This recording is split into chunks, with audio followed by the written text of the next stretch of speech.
obviously we know the history now, that at the time of this, the people, rather than surrendering to the Romans, which was like the Nazis, this is like the Warsaw Ghetto. It's an interesting, I never thought of the parallel. In the Warsaw Ghetto, the Jews were, being eaten alive by the Germans, okay?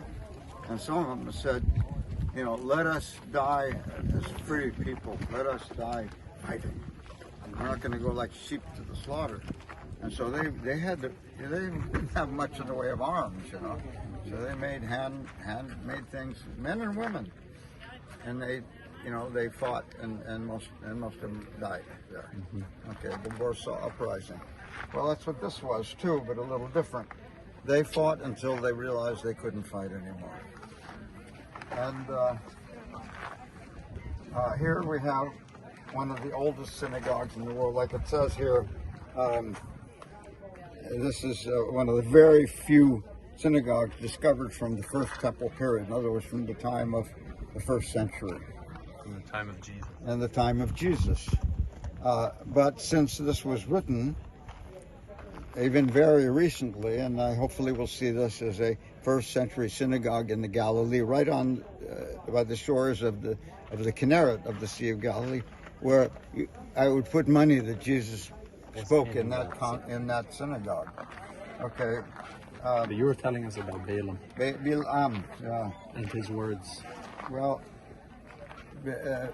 Balaam was hired by the king Balak. Bilam in Hebrew, Balaam.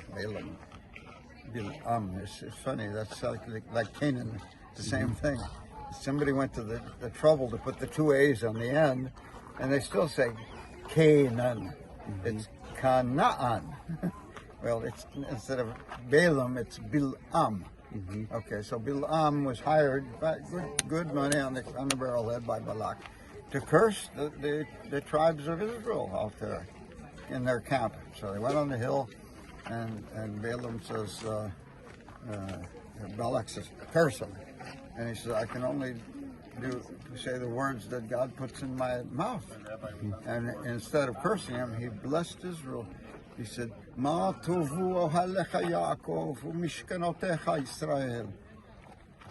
How wonderful are your tents, O Jacob, and your dwelling places, O Israel. Well, Balak says that I want my money back.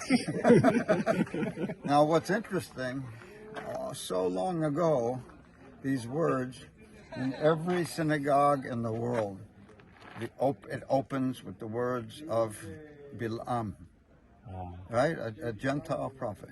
Ma tovu ohalecha Yaakov mishkenotecha Yisrael. The words of a Gentile prophet opens the synagogue prayers. Wow. Isn't that amazing? That's amazing. So here is the synagogue from the first century. Can we go inside? Yes.